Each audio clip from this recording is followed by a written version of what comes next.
Quiero citar una de las más grandes historias que usted haya escuchado en su vida, después de la de Jesús, de los grandes hombres de Dios, de los primeros padres de la iglesia.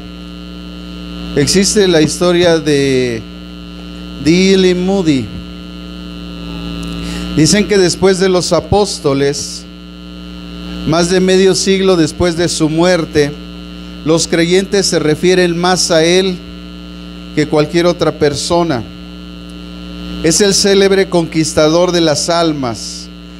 Fue grande no por las oportunidades que tuvo. De hecho, él era de una familia pobre. Sus padres eran labradores solamente.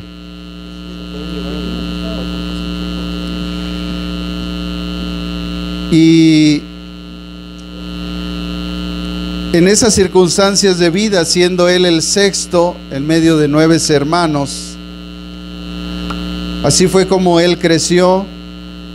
Y habiendo nacido en el año de 1837, él vivió solo 62 años, siendo el sexto de 9 hijos, y su padre falleció cuando él era todavía muy pequeño. En una campaña evangelística junto con Sankey y su amigo, dio un discurso para los materialistas. En aquellos tiempos el materialismo era una filosofía, una doctrina que estaba muy en auge en ese tiempo en las personas. Y había un individuo llamado Carlos Bradlaugh, que era el campeón del escepticismo, y él convocó a 5,000 escépticos para ir a escuchar las palabras de D.L. Moody. Llenaron el auditorio que D.L. Moody y su amigo habían ellos alquilado para predicar la palabra. Y los únicos que llegaron a ese auditorio fueron todos los escépticos, comandados por Carlos Bradlaugh. 5,000 escépticos, para ser exactos. Ellos estaban a punto de presenciar uno de los más grandes debates entre Carlos y Moody. Y sin embargo, Moody abrió las escrituras en el libro de Deuteronomio, capítulo 32-31, que dice: porque la roca de ellos no es como la nuestra, como nuestra roca, y aún nuestros enemigos son de ellos jueces. Después de predicar algunos principios bíblicos, dejó que los hombres juzgasen por sí mismos quién tenía la mejor forma de fundamento en el cual debían basar su fe y su esperanza. Y muchos de los asistentes tenían, después de oír las frases de Moody, los principios, lágrimas en sus ojos. Era una gran masa de seres humanos escépticos, aparentemente inconmovibles, que estaban siendo tocados en ese momento por la palabra de Dios. Muchos de los asistentes entonces tenían lágrimas en sus ojos, y después de tener un rostro de desafío reflejado en sus rostros, un rostro de desafío hacia Dios, ahora eran conmovidos por ese Dios el cual ellos no creían. Pero Moody los encaró en sus puntos más vulnerables, porque todo ser humano tiene puntos vulnerables, y estos escépticos tenían 2 puntos vulnerables: su corazón y su familia. Es decir, el comportamiento del hombre siempre muestra lo que hay en el corazón, y el resultado o el producto de eso es la familia. Entonces Moody los encaró en sus sentimientos, en su comportamiento hacia su familia, y prácticamente los destruyó. Al finalizar, Moody dijo: oh, venid vosotros afligidos ahora, levantémonos para cantar. Porteros, abran todas las puertas para que puedan salir todos los que quieran. Después seguiremos el culto para los que quieran aceptar al Salvador.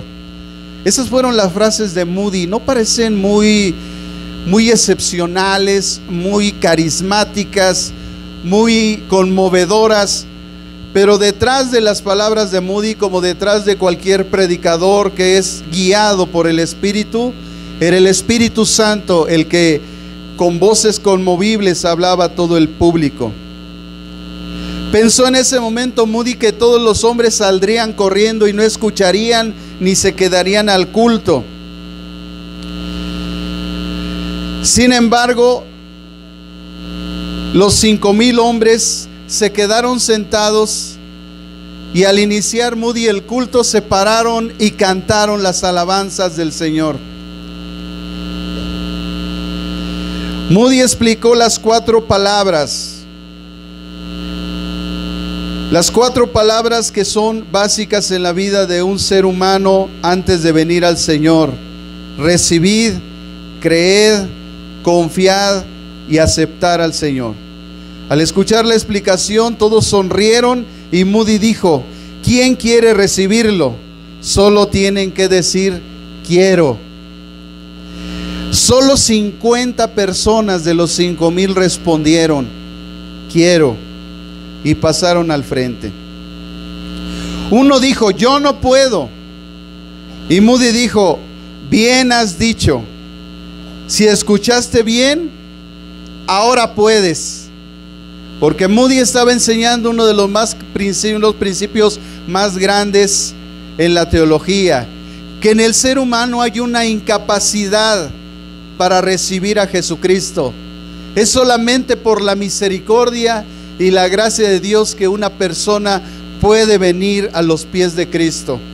Así que Moody le dijo: bien has dicho, no puedes, pero si tú has entendido el mensaje, ahora di yo puedo. Entonces el hombre respondió: yo puedo, y pasó al frente. Después alguien gritó: yo no quiero, y le dijo: perfectamente lo has dicho, tú no quieres. Hoy hay aquí más de 5,000 personas que deben de decidir entre querer y creer, y no querer y no creer, porque así está escrito: porque de tal manera amó Dios al mundo, que ha dado a su Hijo unigénito, para que todo aquel que en él crea no se pierda, mas tenga vida eterna. Porque el Hijo de Dios no envió a su Hijo para que el mundo fuera condenado, sino para que el mundo fuera salvo por él. Wow, esas palabras retumbaron en todo el auditorio, hermanos. Entonces dijo Moody: tienen 2 opciones: decir yo quiero o no quiero. Y entonces expresó la historia del hijo pródigo y concluyó diciendo que todo el mensaje del hijo pródigo tenía este precepto, este principio: que el hijo pródigo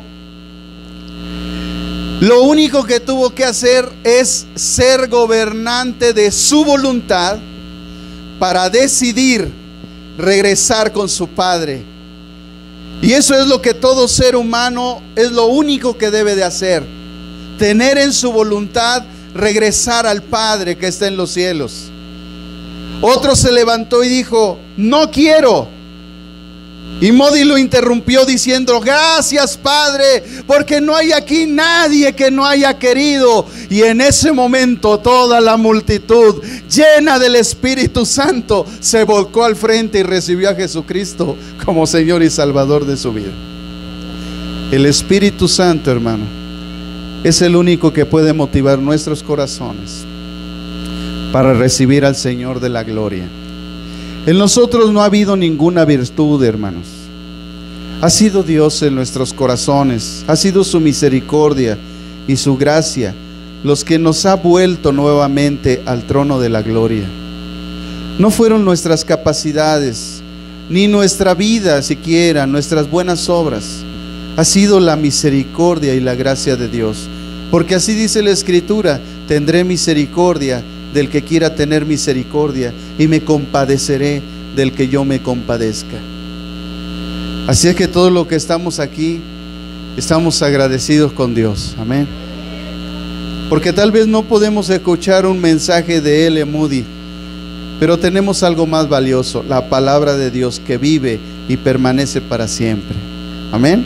Así que vayamos a la palabra para que esta palabra nos ilustre en nuestro camino, nos guíe y nos dé hoy un fundamento de bendición en nuestra vida.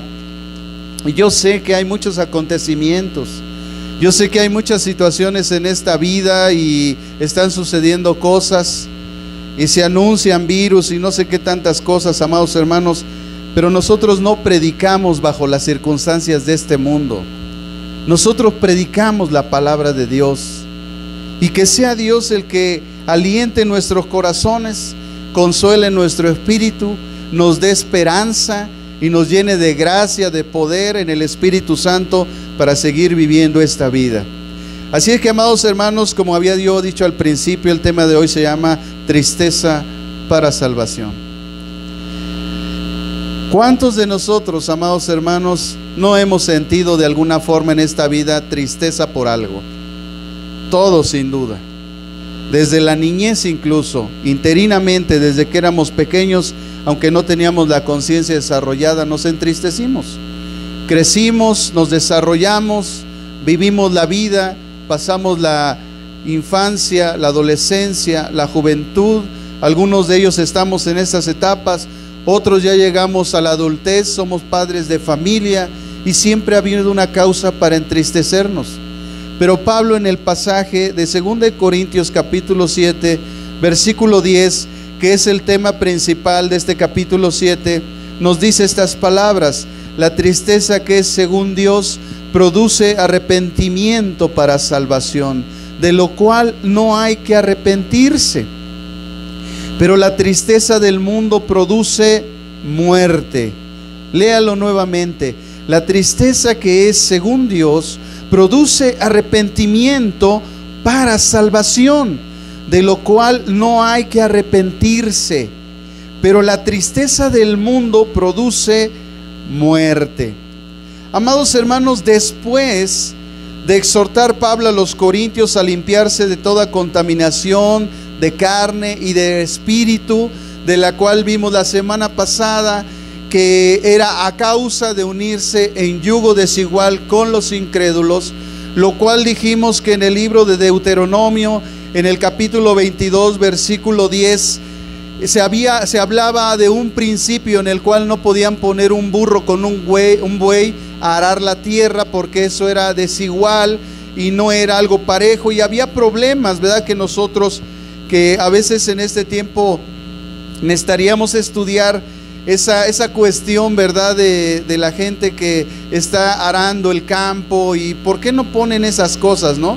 Hay muchos predicadores que han supuesto algunas cosas, han dado algunas enseñanzas, han estudiado, pero el fin es, hermanos, que nosotros no podemos estar con una persona que tiene un yugo desigual, es decir, que no se ha unido, en nuestro caso, a Cristo. Nuestro yugo es con Cristo, y la gente en la que nos tenemos que relacionar en ese compromiso, no solamente matrimonial, sino a veces de negocios, a veces también en la vida cotidiana de muchas formas, es con gente que sea realmente cristiana, porque vuelvo a repetir, no es cristiano el que viene a la iglesia cristiana. Es cristiano el que tiene dos cosas fundamentalmente: aquel que tiene al Espíritu Santo morando dentro de él, y aquel que se comporta o hace o lleva a cabo los mandamientos, los principios, la voluntad de Dios, así como Cristo lo hizo, ¿verdad? Porque si Cristo cumplió los mandamientos de Dios, nosotros al seguir a Cristo automáticamente cumplimos los mandamientos de Dios. Pero Cristo nos dejó solamente dos mandamientos: que nos amemos los unos a los otros como Dios a nosotros nos ha amado.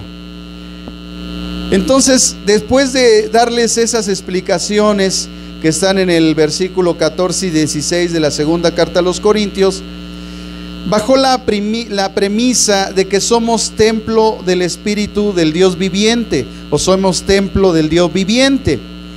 Bajo esa premisa, Pablo entonces enseñó que había una razón por la cual nosotros no podemos estar en esa relación con los incrédulos, porque somos templo del Espíritu Santo. Es decir, el Espíritu Santo mora dentro de nosotros, y nosotros podemos atentar en contra de Él al llevar a cabo esta desunión, porque no es unión, ¿verdad? Unirse con una persona que no conoce de Dios es una desunión.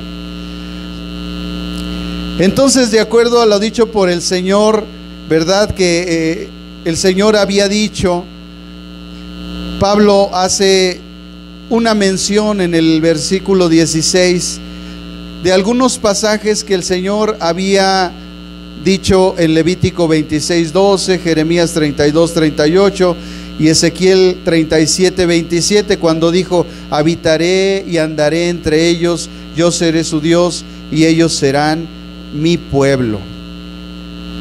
También Pablo nos recordó las palabras dichas por el Señor en Isaías 52:11, en las que invitó a su pueblo a salir de esa influencia que contamina, por lo cual dijo en el verso 17 Pablo: salid del medio de ellos y apartaos, dice el Señor, y no toquéis lo impuro, y yo os recibiré.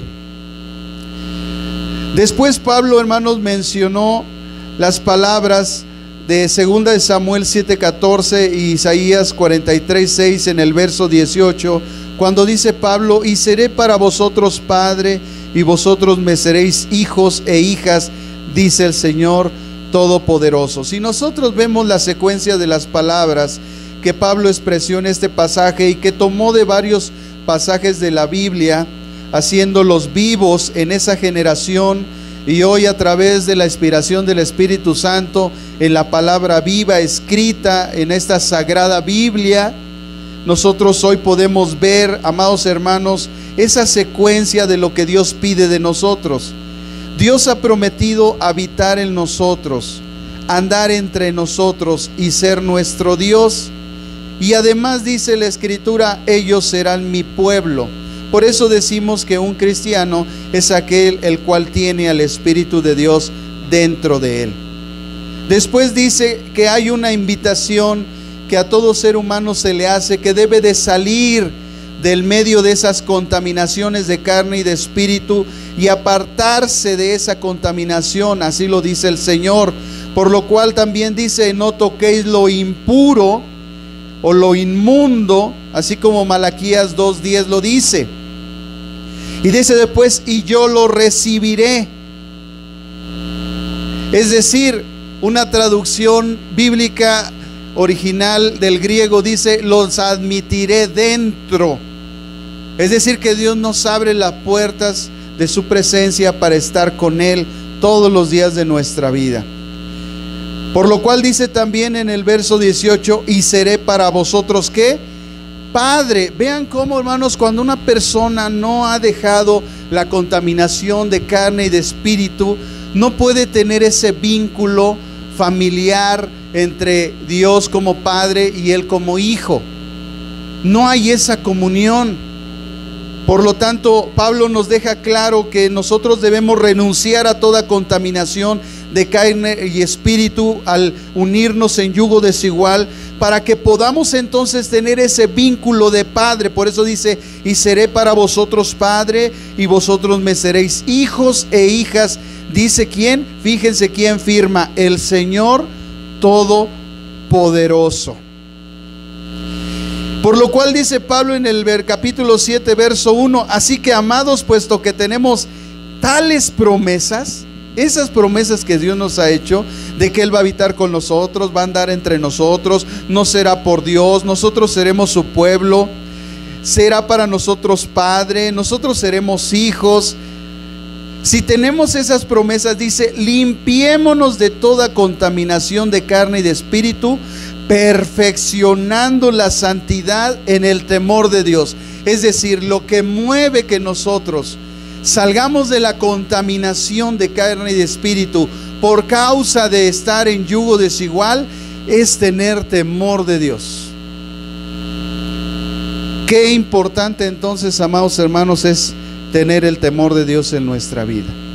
No el temor a Dios, es el temor de Dios. Es otra cosa muy diferente. Es el considerar que en todo tiempo estamos siendo observados. Así como un niño no se porta mal cuando está enfrente de la mamá, así como los jóvenes no se portan mal porque, ¿verdad?, se portan mal cuando están en la escuela, en la secundaria, en la prepa. Ahí son más chamucos que otra cosa. Pero cuando está la mamá, San Cipriano, Santa Eulogia, no mueven sí, mamá, sí, mamita. Pero en la secundaria, en la prepa, no, hombre, son unos demonios. Le avientan el pizarrón al maestro, le avientan basura, se sientan así todos desparramados, se duermen. En vez de poner atención a la escuela, se ponen a ver el celular. O sea, todo ese tipo de comportamientos reprobables que tienen los jóvenes y a veces nosotros los seres humanos, son cuestiones, hermanos, que nosotros no debemos permitir en nuestra vida. Nosotros debemos de vivir una vida santa, porque nuestro llamado es a la santidad, es un llamado a la santidad en Cristo. Entonces Pablo les dice a la gente, ¿verdad?, de Corinto, debemos de perfeccionar la santidad. O sea, la santidad se perfecciona. ¿Cómo, Pablo? En el temor de Dios. En el temor de Dios. Después de haber dado toda esa cátedra, hermanos, como que decíamos la semana pasada, como que Pablo se salió del tema que venía diciendo en la carta. Después de ese tema, él retoma nuevamente el tema que estaba viendo anteriormente, pero introduce una nueva enseñanza, una enseñanza que es para la iglesia, una enseñanza que nos hace a nosotros vivir confiados en Cristo, en que cualquier tribulación o circunstancia que estemos pasando, que nos cause alguna tristeza, alguna aflicción, si es de parte de Dios, es para salvación. Es decir, es para nuestra bendición. Tiene un propósito. Pero también Pablo dice que hay una tristeza que es para muerte. Y si nosotros vemos la historicidad de la Biblia y nos metemos a los evangelios y vemos esa tristeza que es para muerte, todos inmediatamente identificamos a un hombre, el cual se llamaba Judas, el cual tuvo una tristeza que no fue para arrepentimiento, porque no fue una tristeza según Dios, sino según este mundo, porque hay una tristeza de este mundo. Hay una tristeza de este mundo que nos lleva a la muerte. Por eso la gente se suicida. De ahí que vemos la causa por la cual Judas se suicidó. No porque vino a un arrepentimiento, sino porque él se entristeció de acuerdo al mundo, y esa tristeza causa muerte. Y si eso le añadimos que tiempo antes ya se le había metido Satanás, bueno, pues no tenía esperanza. No tenía esperanza, no porque no la hubiera, sino porque él no la recibió en los brazos de Cristo. Entonces Pablo, hermanos, nos empieza a enseñar en el capítulo 7, verso 2. Pablo manifiesta la sinceridad, el compromiso que él tiene con la iglesia hasta la muerte, así como todo siervo de Dios. Nuestro compromiso, todo lo que nosotros somos en esta vida, o lo que nos hemos decidido dedicar en Cristo, toda nuestra sinceridad y compromiso es con la iglesia.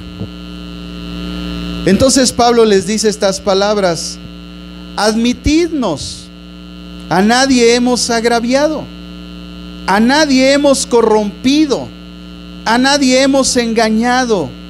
No lo digo para condenaros, pues ya he dicho antes que estáis en nuestro corazón para morir y para vivir juntos.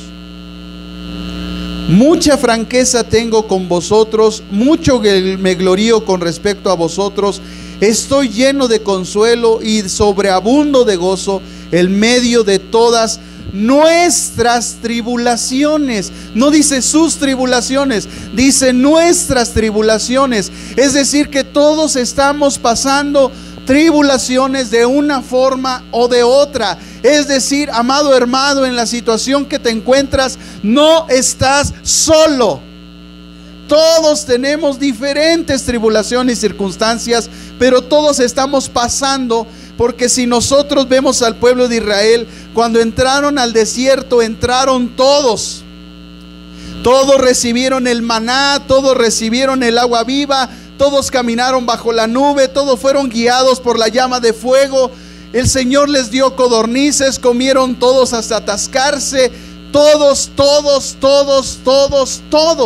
Y todos nosotros en esta vida andamos caminando juntos en lo espiritual, aunque nosotros no nos demos cuenta. Somos un grupo de personas que lleva un camino y todos llevamos el mismo camino, y por ende todos estamos pasando las mismas circunstancias en diferentes áreas de nuestra vida.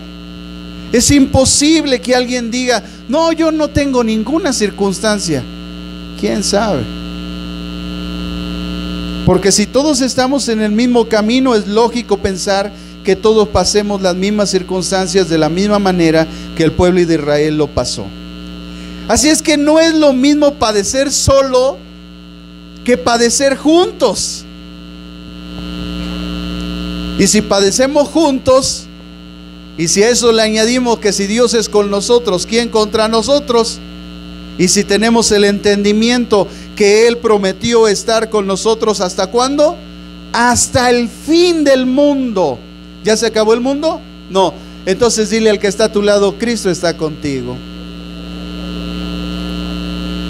A veces se nos olvida ese simple principio, pero poderoso en el Señor, de que Cristo está con nosotros. Así que sonríele al que está a tu lado y dile: ¿ya viste cómo esta situación me causa risa?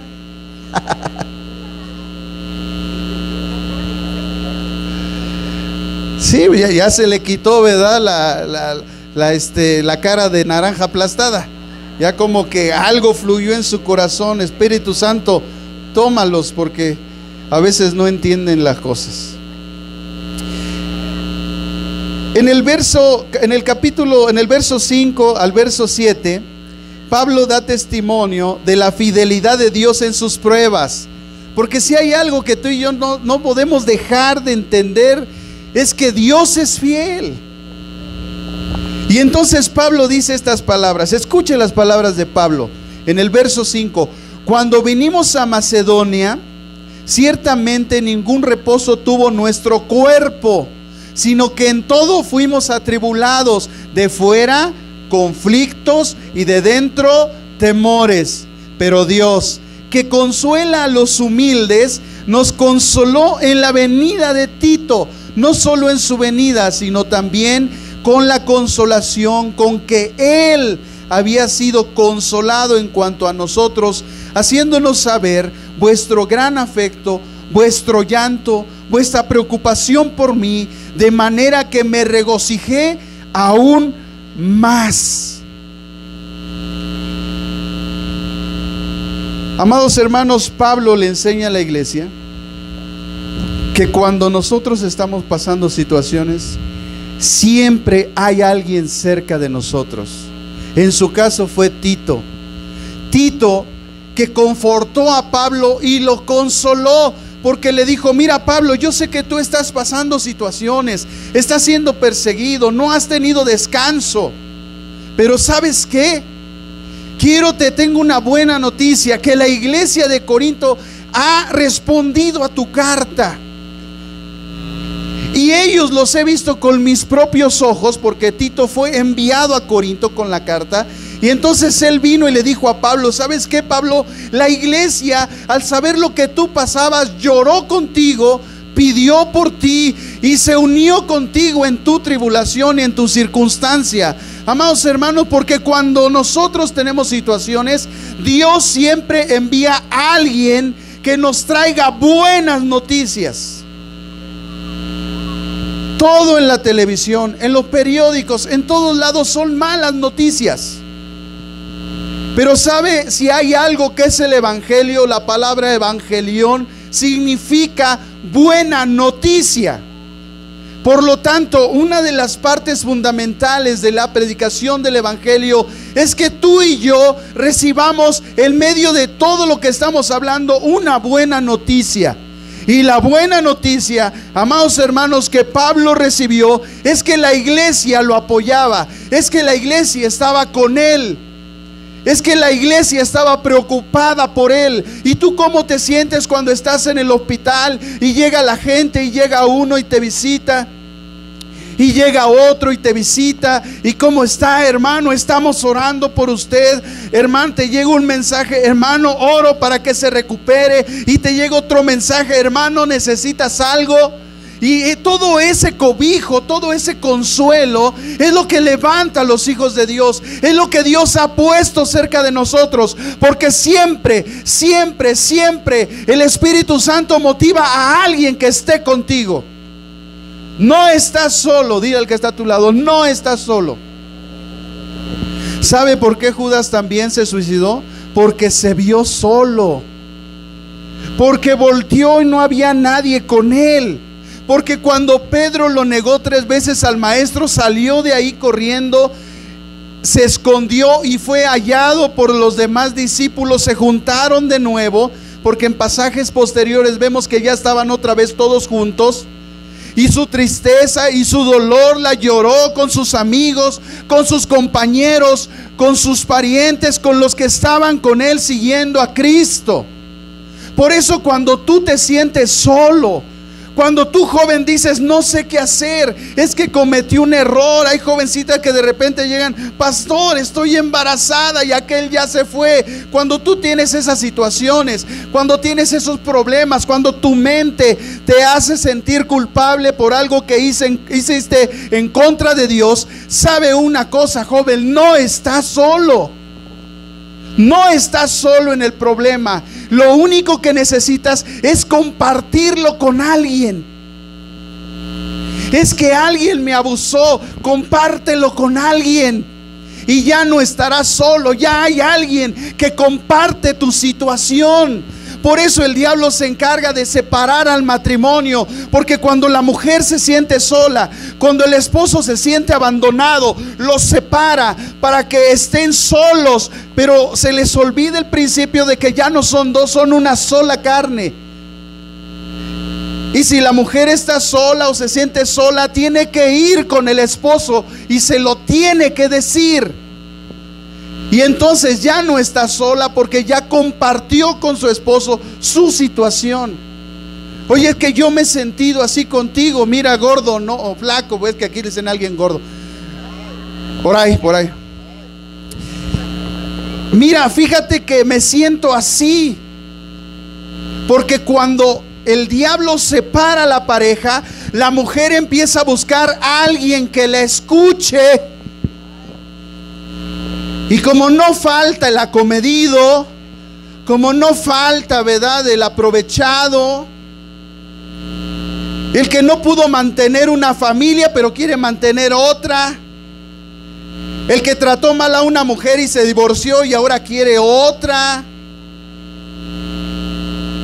O sea, buscan en personas equivocadas la solución a su situación, cuando lo único que debe de hacer la mujer es ir con su marido, pararse de frente y decirle: ¿sabes qué? Yo te tengo que decir esto. En la situación que tú y yo estamos no podemos seguir. Tiene que haber en nosotros comprensión. Tiene que haber comunicación. Como a veces me dice mi esposa: te lo tengo que decir, porque si no te lo digo a ti, dime a quién se lo tengo que decir. Aunque a ti te moleste, aunque tú te sientas mal, aunque tú te sientas defraudado, te lo tengo que decir porque soy tu esposa y eso está bien. Y la verdad cala, porque uno piensa que en todo está uno bien, porque a veces la mente de los pastores está en otras cosas y uno descuida muchas cosas. Pero qué bueno que hay una esposa que viene y nos dice las cosas, aunque se nos caiga la cara de vergüenza. No importa, porque es mejor eso que a quebrantar el pacto que hicimos con Dios de estar con ella hasta que la muerte nos separe. Porque es mejor cumplir el pacto con Dios que perder una esperanza. Así es que tenemos que hablar. Y si el esposo, ¿verdad?, como publiqué por ahí, llega un joven, ya lleva sus 2 perros, lleva acá su mochila con su ropa y va saliendo, le dice la esposa: vete de aquí, no te quiero ver aquí, no te quiero para nada, sácate, vete a otro lugar donde no te laven, donde no te planchen, donde no te quieran, donde dice, bueno, me voy o me quedo. ¿No? Así estamos a veces. Es mejor hablar, es mejor decir, el varón sabe qué, es que has descuidado mi ropa, te has descuidado tú misma, mi amor. Vamos a hacer algo. Es mejor hablar que empezar nosotros buscando soluciones y quebrantando el pacto, que no lo hicimos con los hombres, sino lo hicimos con Dios. Porque un día nos paramos delante de Dios y dijimos esta frase clásica: en las buenas y en las malas, en la salud y la enfermedad, en lo próspero y en lo adverso. ¿Y saben qué? Cuernos. Todos sabemos estar cuando todo está bien, pero cuando las cosas están fuertes, nadie quiere hablar. Todo mundo mantiene su egoísmo y su enojo, pero nadie quiere arreglar las cosas. Y esa es, hermanos, la estrategia del diablo para destruir a las familias. Tú y yo tenemos que hablar. Así es que voltea con el que está a tu lado y dile, tenemos que hablar. Y háganlo ya, porque las cosas, hermanos, este mundo se está acabando y necesitamos estar bien, porque Dios viene por una iglesia limpia, santa y pura. Entonces tenemos que estar bien. Dile que está a tu lado, tenemos que estar bien, tú y yo.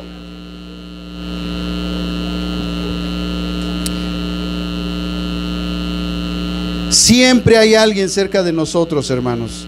En el versículo 8 y versículo 9, Pablo señala que está enterado de la tristeza que su primera carta les ocasionó, pero le señala que esa tristeza ocasionada en sus corazones es según Dios. Es según Dios. Es decir, la tristeza que es según Dios tiene un propósito. Que no se le olvide. Cuando usted se sienta triste por una situación en su vida, sepa que esa tristeza es según Dios y tiene un propósito. Tiene un propósito, por lo cual dice estas palabras Pablo. No hablo, versículo 8 y 9, aunque os entristecí con la carta, ¿verdad? Haciendo alusión a la segunda carta a los Corintios. Si nos vamos al capítulo 2, versículo 3 y 4, nos vamos a dar cuenta de qué está hablando aquí Pablo, ¿verdad? Aunque os entristecí con la carta, no me pesa, pero si lo lamenté entonces, pues veo que aquella carta os entristeció por algún tiempo. Ahora me gozo, no porque hayáis sido entristecidos, sino porque fuisteis entristecidos para arrepentimiento, porque habéis sido entristecidos según Dios, para que ninguna pérdida padecieras por nuestra parte. Es decir, la tristeza que según Dios es Dios debe de traer arrepentimiento a nuestra vida. No enojo, no sentirme señalado, no decir, ay, sí, tú también eres lo mismo, ay, tú también te equivocas, ay, tú también haces esto. No, la tristeza que según Dios es de arrepentimiento, es decir, ¿dónde estoy parado? Es decir, ¿qué estoy haciendo? Es decir, tengo que cambiar. Esa es la tristeza que trae arrepentimiento según Dios. Es para un cambio de actitud, es un cambio de comportamiento, es un cambio de dirección, es dejar de hacer lo que estoy haciendo porque ya me di cuenta que estoy mal ubicado en esta vida. Tengo que retroceder y enmendar el camino de tal manera que pueda tomar el camino que Cristo ha trazado en esta vida. Esa es la tristeza para arrepentimiento de la que Pablo está hablando. Entonces, esta tristeza señala que es una tristeza ocasionada en los corazones, según Dios, y tiene un propósito, el cual describe en el verso siguiente, en el verso 10. La tristeza que es según Dios produce arrepentimiento para salvación. de lo cual no hay que arrepentirse. Vea, pero la tristeza del mundo produce muerte. Esto mismo, de que hayáis sido entristecidos según Dios, ¿qué preocupación produjo en vosotros? ¿Qué defensa? ¿Qué indignación? ¿Qué temor? ¿Qué ardiente afecto? ¿Qué celo? ¿Y qué vindicación?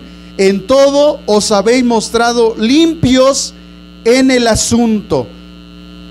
Pablo, hermanos, a partir del versículo 11 le está diciendo a la iglesia que la tristeza producida según Dios, es decir, aquella que nos hace volver nuevamente a Dios, produce un fruto, y empieza a numerar este fruto. Primero, preocupación.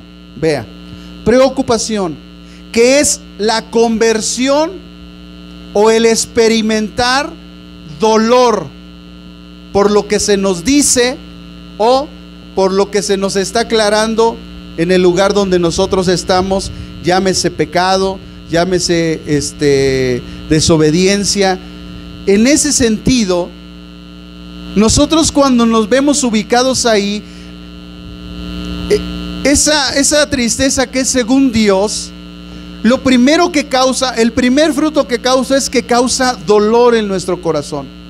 Nos duele lo que hicimos, nos duele. En este caso, Pablo estaba diciéndole a la iglesia que ellos habían pasado situaciones difíciles, que alguien se había levantado y había hablado en contra de Pablo y había querido causar divisiones, y sin embargo Pablo, al escribirle la carta a la iglesia, no señala nada más directamente a la persona, sino que la gente de la iglesia se sintió triste porque ellos manifestaban dones, porque ellos decían que hablaban en lenguas, porque ellos decían que eran profetas y no sé qué tanto rollo había, ¿verdad? Porque en el 1 Corintios capítulo 14 en adelante, Pablo habla sobre los dones y regula esos dones, porque la gente de Corintio se sentía con muchos dones. Entonces ellos estaban gozosos, hay manifestación de dones, están hablando lenguas, la hermana es profeta, allá hay un apóstol, allá. Entonces todos ellos andaban ahí con esas cosas, y de repente Pablo les escribe una carta y le dice: ¿saben qué? Si verdaderamente esas manifestaciones fueran de Dios, no habría entre ustedes divisiones, no había entre ustedes perversos, porque había un individuo, un joven, que se había acostado con la mamá de su papá, con la esposa de su papá. Entonces, hermanos, vean cómo la espiritualidad en la vida cristiana tiene un equilibrio. O sea, yo puedo hablar en lenguas, yo no estoy en contra de las lenguas, hermanos, solamente que hay lenguas que no son de Dios, O sea, para que haya algo falso, tiene que haber algo verdadero. Entonces, hay tanta espiritualidad a veces que dice la gente tener, pero como siempre les digo, yo quiero ver tu vida. Yo quisiera ver tu vida para ver si realmente los dones que estás manifestando son de Dios. Porque si los dones son de Dios, el fruto apacible del Espíritu Santo se manifiesta: amor, gozo, paz, paciencia, benignidad, fe, mansedumbre y templanza. Qué diferencia, ¿no? Entonces no es estar contra los dones, es estar en contra del desequilibrio espiritual. Yo tengo un don, pero manifiesto un comportamiento digno de aquel que me llamo de las tinieblas a su luz admirable. Porque yo no puede ser que hable en lenguas y acá esté hablando majaderías, sea chismoso, chismosa. No hay un equilibrio. No puede ser, ¿verdad?, que yo supuestamente esté echando demonios cuando, quién sabe, allá en mi casa, con mi familia, con mis hijos. Entonces, hermanos, debe de haber un equilibrio espiritual.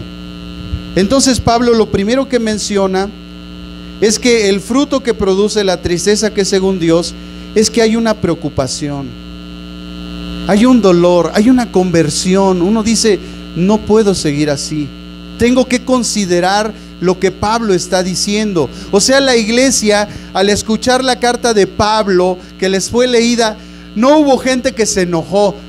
Sí, El pastor Pablo también se equivoca. No, yo lo he visto. Y empiezan. No, si todos tenemos colita que nos pisen. Y empiezan. La iglesia no habló mal de Pablo. Es más, hay unas traducciones que dicen que hasta lo defendieron. Hubo gente en la iglesia que defendió a Pablo y le dijo a la gente: guarden silencio, porque Pablo es nuestro líder, él es nuestro apóstol, nosotros tenemos que atender a su consejo. Digo, así como todos los pastores quisiéramos que dijera la gente de nosotros: sí, voy a atender al consejo del pastor. Pero ¿qué? Nada de eso pasa. Oiga, pastor, tengo este problema. Hermano, hermana, tiene que hacer esto, esto y esto. A, B, C. ¿Y qué creen que hacen? D. O sea, lo que a ellos les da la gana. Quiero pedirle consejo. ¿Usted por qué pide consejo? O sea, yo pido un consejo es para hacer lo que se me aconseje.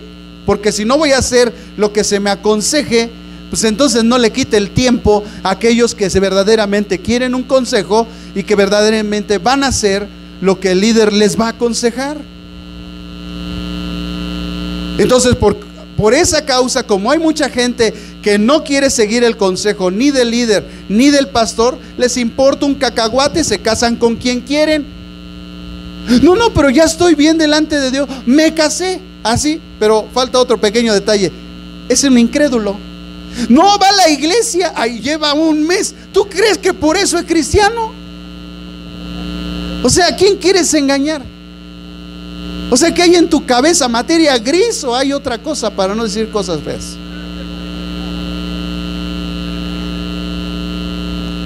Vean, pero así es la gente, hermano. Entonces el consejo del pastor dice: no lo hagas. Lo hace. Entonces, ¿qué pasa, hermano? Mire, a mí me entristece y a veces ni me dan ganas de ir, porque sé que es gente que no responde al consejo, porque le ha aconsejado 1, 2, 3, 5, 10 y hacen lo que les da su reverenda gana. Entonces yo digo: ay, mi amor, ¿qué crees? Que el hermano me dijo que si vamos a su casa. Ya que se raquen con sus uñas. Oye, está uno ahí, les da el consejo y hacen lo que quieren. No, ya, que hagan lo que quieran, hermanos. O sea, nosotros no aconsejamos por lo que nosotros somos así, sino porque Dios dice. Eso dice Dios. El consejo que damos los pastores es según Dios. Es lo que Dios dice, sin religiosismo, sin tradicionalismo, sin sectarismo, sin legalismo. Por supuesto, así debe de ser el consejo. Entonces Pablo le dice a la iglesia que qué bueno que en ellos hubo un fruto de preocupación, es decir, les causó dolor y hubo una conversión de la situación. Al escuchar ellos la carta de Pablo, no se ofendieron, sino que dijeron: híjole, en algo estamos mal. Así como nosotros quisiéramos que todo mundo respondiera cuando uno le llama la atención a alguien, ¿verdad? Que diga: en algo estoy mal, no, si tengo que corregir. No hacen eso. Y todavía tú pasas por acá y te ven así, te hacen gestos. O sea, pues es que no es que tenga yo el tercer ojo atrás, pero miren, de verdad, como que uno, aunque uso lentes, quién sabe, pero de repente Dios me deja ver sus rostros. Oye, pues, ¿creen que el papá no conoce a sus hijos? Por supuesto, hermano. Yo sé de qué pata usted cojea. Entonces, lo primero que ocasionó, que bueno, dice Pablo, fue preocupación. Después, defensa. Así tradujo la Reina Valera 60, defensa, pero una mejor traducción es disculpa. Es decir, que la gente se disculpó. No dijo como tú también te equivocas, tú también fallas, ¿tú quién eres? ¿Por qué me criticas? No dijo eso, se disculpó. O sea, reconsideró y dijo: sí, estoy fallando. Oye, discúlpame, Pablo, discúlpanos, nosotros no sabíamos. Pastor, disculpe, no sabíamos. No pasa eso en la iglesia. Como somos del lugar donde la vida no vale nada, actuamos así. Después dice que ellos se indignaron o les causó indignación. Pero no la indignación que tú manifiestas: no es cierto. No. ¿Al fin qué? O sea, no es esa indignación. Es la indignación, es la actitud no de justificación, sino de querer corregir todo lo deficiente. Ah, qué diferencia. ¿Qué diferencia lavarse las manos, hacer Pilatos y medio, o a decir, tengo que corregir, en algo estoy mal, tengo que cambiar? No es la actitud que yo debo de tener. Entonces Pablo está mencionando las virtudes de la iglesia de Corinto, porque ellos se indignaron, es decir, tuvieron una actitud de corregir lo deficiente, y eso trajo a sus vidas también temor, que se produce al pedirle perdón a Dios. El temor se produce cuando nosotros le pedimos perdón a Dios. ¿Por qué? Porque nos damos cuenta contra quién estamos atentando, a quién estamos ofendiendo, contra quién nuestros labios, nuestras actitudes y acciones se han dirigido, y ese es nuestro Dios. Él es el que ha sido ofendido, Él es el que ha sido agraviado, y cuando nosotros vamos hacia Él, se produce entonces el perdón, esa actitud que cambia, hermanos, nuestra vida y nuestra condición. Entonces surge otra cosa que dice Pablo, que es el ardiente afecto. Ese ardiente afecto es lo que hizo que Él los defendiera, porque al ver esa actitud, entonces Pablo los defiende, porque al final Pablo es el que lleva el mensaje de Dios, y el que está delante de Dios los defiende. Así como Jesús, cuando nos defendió en la cruz, perdónalos porque no saben lo que hacen. Así Pablo los defiende. Pero dice que también causó celo, pero no el celo que tú y yo tenemos, hermanos, sino que la actitud o la iluminación del mal comportamiento que ellos tenían en la iglesia ocasionó que ellos procedieran a castigar y a corregir todo aquello que estaba en la iglesia mal.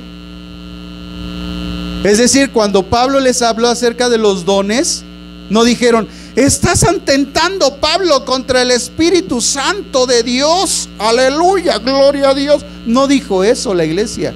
La iglesia corrigió. Empezaron a ver, oye, si es cierto lo que dijo Pablo, el que hable en lenguas tiene que hablarlo en su casa, porque si no hay un intérprete sobre las lenguas, dice Pablo que se debe de callar. Entonces vamos a callarnos ya todos en la congregación. ¿Por qué? Porque eso no está bien a los ojos de Dios. Ah, no, salió un teólogo y empezó a decir sus tonterías. No es así, hermanos. Ellos corrigieron todo lo deficiente. Les entró un celo porque entendieron que lo que estaban haciendo estaba mal. Es el celo que pasó con Cristo cuando llegó al templo y vio todo lo que estaba mal, y le entró el celo que empezó Él a corregir. ¿Y cómo vino la corrección? Sacando a todos del templo y dándole cintarazos a la gente, ¿verdad? Porque tenían hipocresía en su corazón. Porque más que venir a la iglesia para adorar a Dios, para aprender de Dios, para ministrar a Dios, venían a su negocio. Venían a ver qué beneficio tenían. Oiga, pastor, ¿aquí en esta iglesia regalan? Sí, regalamos a Cristo. Ah, no. Ah, ¿qué quieres? ¿Una despensa o qué? Oye, pues si no somos el Aurrerá, o sea, no. La gente no necesita dinero, hermano. La gente no necesita cosas materiales. La gente necesita a Cristo. Él es su proveedor. No dice Ángel es el proveedor, ¿o sí? No. Dice Cristo es mi proveedor, el Señor es mi pastor, nada me faltará. No dice la iglesia es mi pastor, nada me faltará. No, dice el Señor es mi pastor, nada me faltará. Pero la gente está buscando porque la gente es materialista. Así como D.L. Moody se encuentra con una época donde la gente es materialista, donde nada más están viendo lo material, trabajan nada más para tener cosas, trabajan nada más para tener una buena casa, trabajan nada más para tener un buen coche, trabajan nada más para vestir bien, trabajan nada más para sustentar sus propios deseos egoístas, pero nunca tienen un peso, algo para dar para el reino de Dios. Pero el día que les hace falta algo, el día que se acaba el trabajo, el día que se acaba la mina, ahí están rogándole a Dios que Dios les dé, cuando ellos nunca han sembrado nada para el reino de Dios. Ve al banco, no metas nada y saca 5,000 pesos a ver si agarras algo. Así es el reino de Dios. Por eso Jesús dijo: hagan tesoros en el cielo. Y Jesús se refería a los actos de bondad que nosotros tenemos con la gente y con su iglesia, que está llevando a cabo la labor de predicar el evangelio a todas las naciones.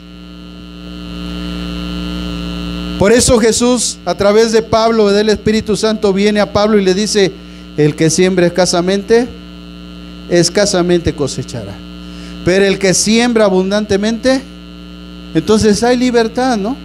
Porque hay mucha gente que se está peleando en eso del dinero. Hay libertad, papá, nada más acuérdate que si tú le echas poquito, poquito vas a recibir. Y luego no esté preguntando por qué no te va bien, por qué no tienes. Pues es que, ¿qué estás dando?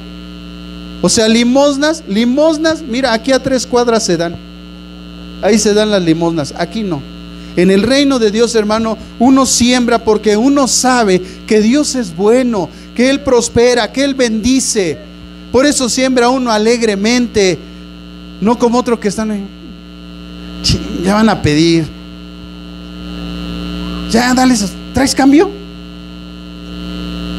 ¿Cambio? Eso es limosna. Vete allá, mira, 3 cuadras. Allá deposita tu limosna, vienes, te sientas otra vez. No hay problema.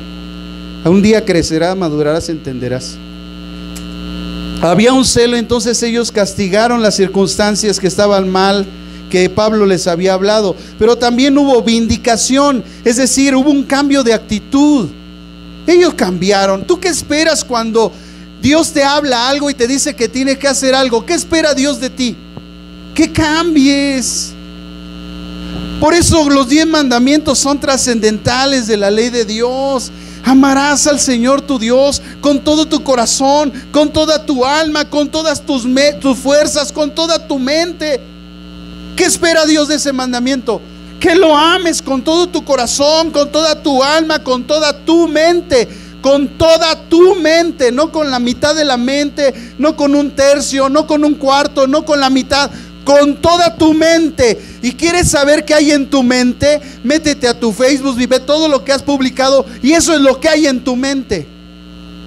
Y Dios te pide toda tu mente. Es decir, que todo lo que nosotros publiquemos en esos medios sea para la alabanza y la gloria del Dios vivo y verdadero. ¿Qué espera entonces Dios de ti? Que tú publiques cosas buenas, pero no. Yo lo único que veo en la gente son traumas. Publican puro trauma.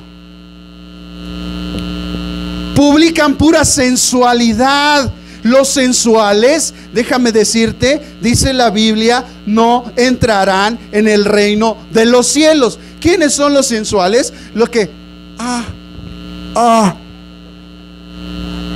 se despechugan, pompa. Esos son los sensuales. Esos individuos no entrarán en el reino de Dios. Dile que está a tu lado: te tumbaron la cabeza. Dile: hasta acá me salpicaste. Qué bueno que era de calabaza, ¿no? Porque ya no es tan mala la... Entonces, esta actitud, hermanos, es la actitud de un cristiano que manifiesta limpieza. Por eso cuando termina de decir Pablo todas estas cuestiones que están pasando en el verso 10 y verso 11, dice: en todo os habéis mostrado limpios en el asunto.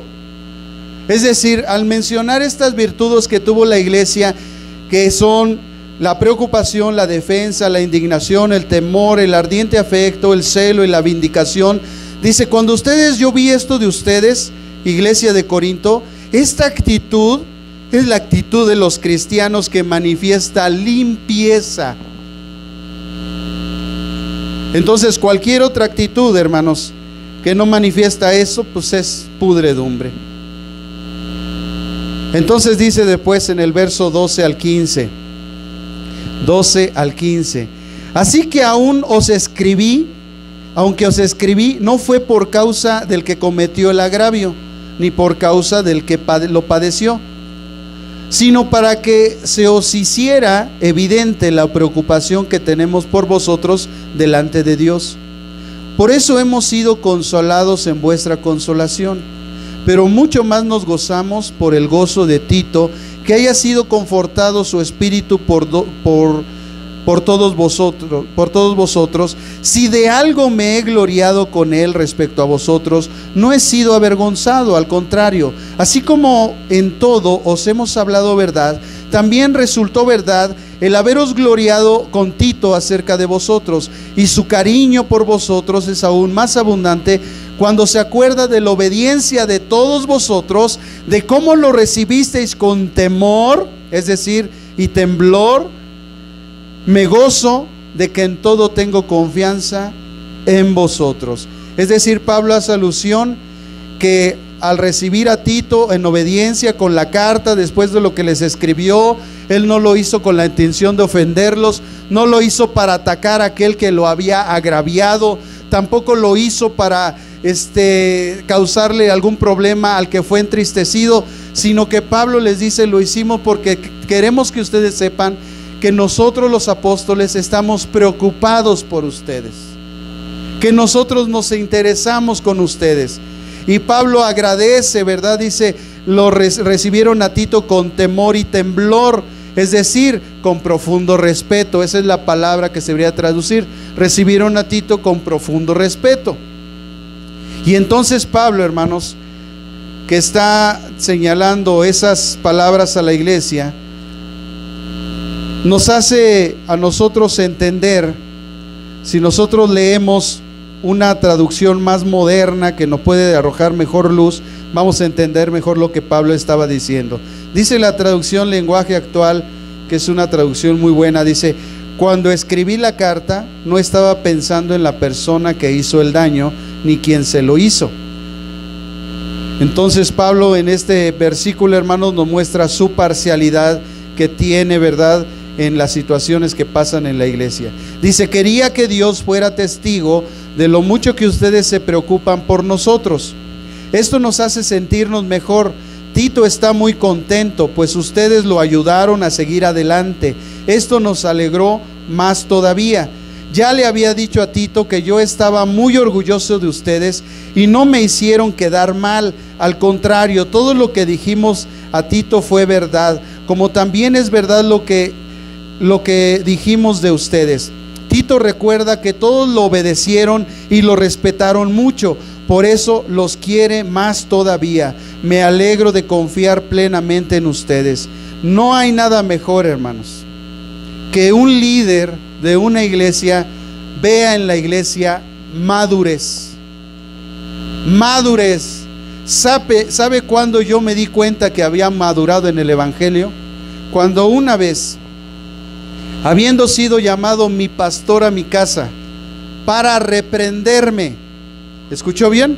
Para reprenderme por un mal comportamiento y actitud que yo tenía hacia mi esposa a causa de mis celos enfermizos. Yo me di cuenta que fui maduro cuando escuché las palabras de mi pastor que me recriminaban, y por dentro de mí se encendía un fuego, como que quería yo responder a cada palabra en la cual a mí se me acusaba. Eso sin contar todas las cosas que mi esposa refería acerca de mí y de mi mal comportamiento hacia ella. Sentía yo un furor Pero yo entendí que ese furor era demoníaco, era de rebeldía, era de querer manifestar mi autoridad, pues estaba mi pastor en mi casa. Pero algo adentro venció ese fuego y lo apagó, de tal manera que caí de rodillas ahí enfrente de mi pastor y me puse a llorar como a un niño, pidiendo perdón a Dios por todo mi mal comportamiento que yo a lo mejor no me había dado cuenta que yo tenía hacia mi esposa, y que sin darme cuenta estaba yo dañando su vida, estaba perjudicando su corazón. ¿Por qué? Porque ella me amaba. Y es algo que a veces a nosotros se nos olvida, que la persona que está junto a nosotros nos ama y que nos soporta todos nuestros desplantes, todos nuestros insultos, todos nuestros agravios y todas las humillaciones por una simple pero poderosa razón: nos ama. Ese día, cuando yo no respondí y mis únicas palabras fueron: mi amor, perdóname, perdóname, ese día yo comprendí que había madurado en Cristo. Después mi pastor me abrazó y me dijo: hijo, yo sé que Dios tiene grandes propósitos contigo, y si te dije lo que te dije es porque te amo y es porque quiero que tú logres los propósitos de Dios en tu vida. Ese día yo crecí, ese día yo maduré, ese día entendí dos cosas: que estaba fallando, pero que tenía una mujer que me amaba y un pastor que me amaba. Oye, yo no te puedo decir mi amor porque aquí no hay amor, pastor. ¿Por qué me trata? ¿Por qué me borró del Facebook, pastor? Oye, ¿quién sabe qué estás ahí publicando?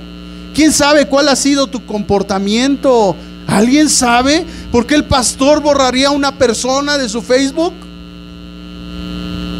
No, ven la acción, el pastor la borró, pero ¿qué estaba publicando? ¿Cuál había sido su comportamiento? Nadie lo sabe. ¿Quién sabe el dolor de un pastor? ¿Quién sabe?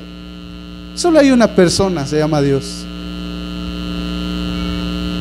¿Acaso a usted no le duele cuando le da unos chanclazos a su hijo? ¿Con qué psicólogo fuiste cuando eras niño? Uno se llamaba chancla, otro se llamaba cinturón, otro se llamaba fuete, otro se llamaba, ¿verdad? La de la plancha, el cable de la plancha. ¿Qué otro psicólogo te visitó en la infancia? ¿Qué otro psicólogo te visitó? El borrador del maestro en las uñas, la regla en las pompas, ¿verdad? Con el pantalón bajado, ¿verdad? Los esos de burro que te pusieron ahí, te sentaron en la esquina. ¿Qué psicólogo te visitó? ¿Y por eso estás traumado? ¿Cómo hoy ahorita los niños no lo puedes tocar? No toques a esa mujer porque los feministas dicen: oye, si se está poniendo grosera, denle unas cachetadas. ¿O están por encima de la ley? ¿Creen que Dios no es justo? ¿Creen que no es una injusticia que las mujeres se pongan y agravien a los hombres? ¿Acaso nosotros los hombres salimos a la calle y esa mujer dale una patiza? ¿Verdad que no? ¿Somos nazis nosotros? No, hermanos, hay que ver el porqué de las cosas. ¿Por qué las mujeres están muriendo? Oye, estuvo en la madrugada en un bar tomando, drogándose, la mataron y la violaron. No la maten. Oye, ¿dónde estás, mujer? O sea, hay que ver por qué. Hay que ver el por qué, no el cómo. Hay que ver el por qué.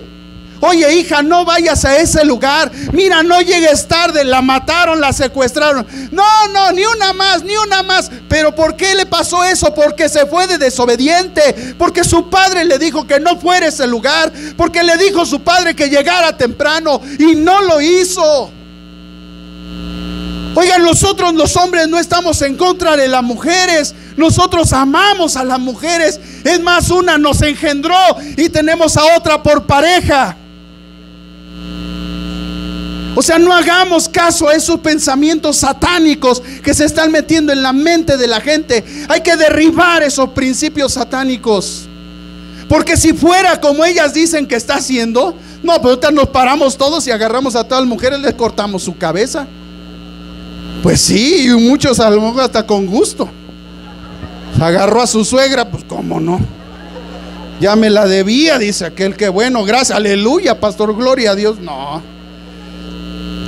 Entonces, hermanos, vean lo que hace el diablo. El diablo mete verdad con mentira, 50-50. ¿Por qué? Porque si bien es cierto que no debe de haber ninguna mujer muerta más, esa es la verdad, no debe de haberla, esa es la verdad, pero la mentira es que los hombres lo estamos ocasionando. Esa es la mentira. No, él se esconde atrás, él se esconde atrás, él es el que está haciendo que las mujeres mueran. ¿Sabes por qué, mujer? ¿Sabes por qué? Porque en el libro de Génesis se dictó una guerra en contra tuya, tu simiente contra la simiente del diablo. Pero tú tienes algo que Dios te ha dado, esa entereza, ese amor, esas ganas de ser hija de Dios, es lo que vence al maligno. Y tu simiente vence al maligno. Por eso el diablo quiere destruir a las mujeres. Pero a mí que no me vengan que somos los hombres, no somos nosotros. Es la maldad. Es la maldad de este mundo. Es el diablo que se está metiendo en la mente de la gente. Pero no somos nosotros. Nosotros amamos a las mujeres.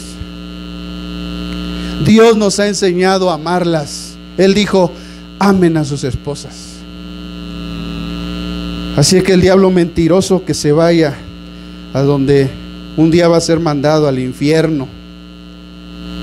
Miren, hermanos, tanto es así lo de las mujeres que les acabo de contar hoy, que precisamente en la historia que traje hoy encontré la historia de una mujer que el fruto de su simiente logró perforar los abismos más profundos del infierno para que sacara miles de almas para salvación. Estoy hablando nada más ni nada menos que la madre de L.H. Moody, de L. Moody. Su madre, escuche esto. Al morir su padre, el padre de Moody, los acreedores se apoderaron de todo lo que su familia poseía. Los despojaron de todo, hasta de la leña que necesitaban para el frío. Su madre, poco después de morir su esposo, le nacieron gemelos. O sea, si ya le habían quitado todo, no tenía nada, y tenía otros hijos y luego otros 2, ya tenía 7 más 2 eran 9. 9 hijos. Una mujer se quedó sola. Escucha esto, mujer, sola con 9 hijos. No puedes con 2. Se quedó sola con 9 hijos. El hijo mayor solo tenía 12 años. El consejo lógico de los parientes fue que los entregara a todos sus hijos en adopción para ser criados. Pero la madre de Moody, con coraje y santa dedicación, ¿con qué?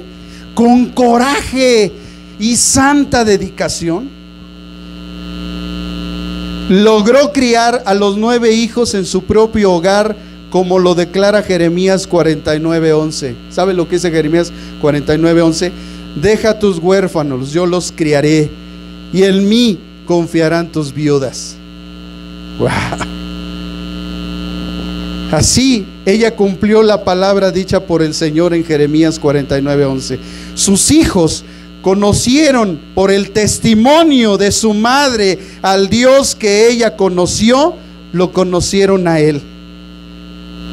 Cuando su madre iba a ser enterrada,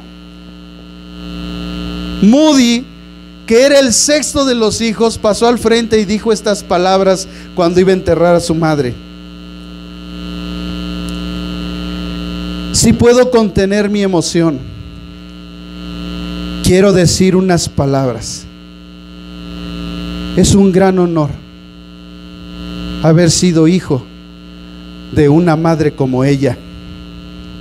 Ella siempre, unida a sus hijos, estuvo.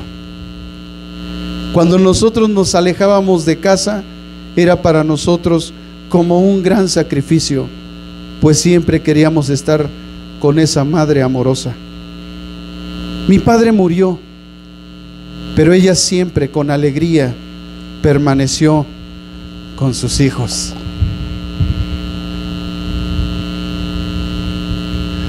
¿Te das cuenta, mujer? ¿Qué se necesita para enfrentar todas las situaciones de nuestra vida? ¿Qué se necesita para vencer tan tremendo obstáculo, tan tremenda pobreza? De por sí ya eran pobres y todavía les quitan todo, hasta la leña que necesitaban para el frío. Y sin embargo la mujer, con otra cosa más que sus 9 hijos, los toma y empieza a caminar. Y puedo yo escuchar la voz de su familia: ¿para qué quieres esos chamacos? No, entrégalos a otros, que otros los críen, que otros se hagan cargo. Mira, no vas a poder. ¿Quién ha podido? ¿No te das cuenta la situación? ¿Dónde vas a encontrar trabajo? ¿Quién te va a ayudar? Pero en el corazón de esa mujer había algo más poderoso. Era el poder del Espíritu Santo que le decía: no temas, yo estoy contigo.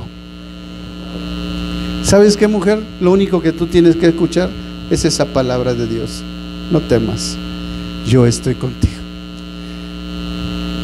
Entonces ella trabajó. ¿Cómo le hizo? No dice la historia, no habla detalles, pero hay gente que tiene un gran obstáculo con un solo hijo para ir a trabajar. Uno solo. Ella tenía 9 obstáculos para ir a trabajar. Y sin embargo dice la historia que ella logró tener una casa de nuevo.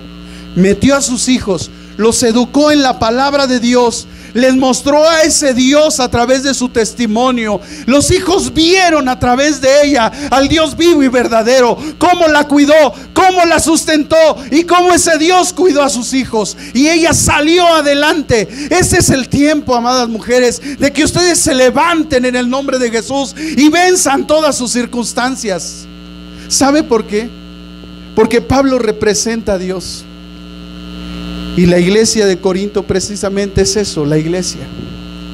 Esa mujer amada por Dios, que necesita ser corregida, restaurada, animada, motivada, pero también necesita la iglesia ser desafiada.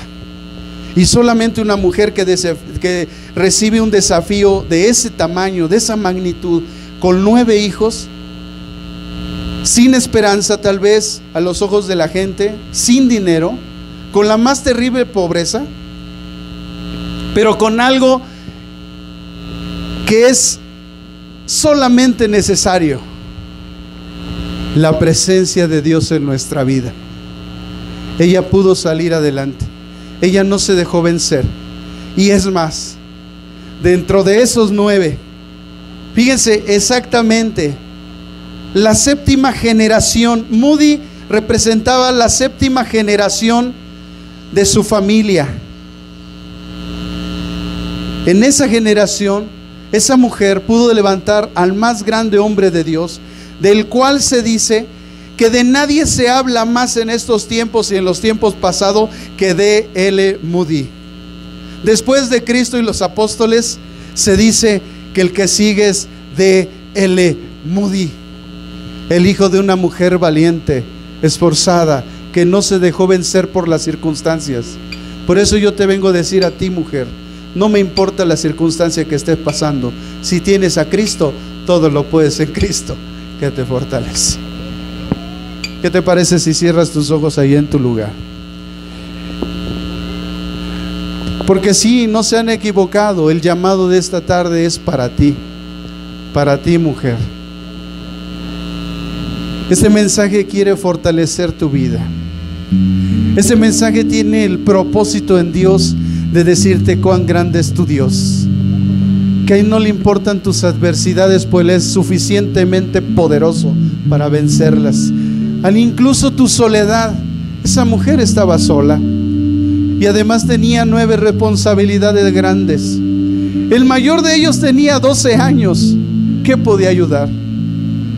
Y sin embargo, esta mujer se levantó, y dentro de las filas de su simiente, ahí, a la mitad de las filas, había un hombre en el cual Dios había puesto toda su complacencia.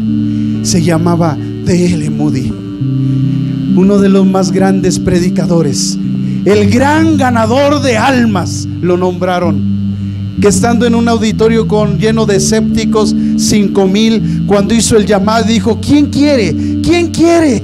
Muchos se oponían y él tuvo la sabiduría de contrarrestar toda adversidad. Y a pesar de que algunos se levantaron y dijeron: yo no quiero, él oró a Dios y dijo: Señor, qué bueno. Cerró sus oídos a la adversidad de aquellos que decían: yo no quiero nada con Dios. Y a esos les dijo: ¿sabes?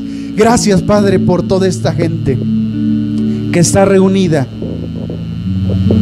porque nadie te ha rechazado.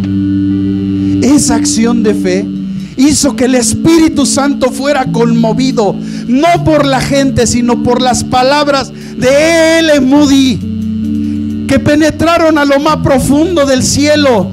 Y el Espíritu Santo recibió del Padre la palabra: sálvalos, sálvalos. Y el Espíritu Santo se metió en el corazón de la gente, 5,000 personas. Y entonces todos esos escépticos, toda esa gente que tenía un rostro de desafío hacia Dios, no tuvieron nada más que hacer sino que sucumbir ante la presencia del poder salvador del Espíritu Santo, que estaba tocando en lo profundo de sus corazones. Y toda la gente se paró con lágrimas en sus ojos y dijeron: yo quiero, yo quiero.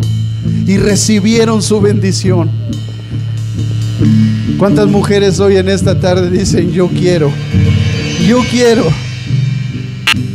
Ya estarías aquí al frente, mujer, diciendo: yo quiero, Señor, yo quiero, yo quiero, Señor, yo quiero, Padre, yo quiero esa bendición, yo quiero esa bendición, Señor, yo quiero. En medio de mi adversidad, de mi circunstancia, de mi desamor, de mi falta de consuelo, de que no soy escuchada a veces, yo quiero. Y ahí es cuando el Espíritu Santo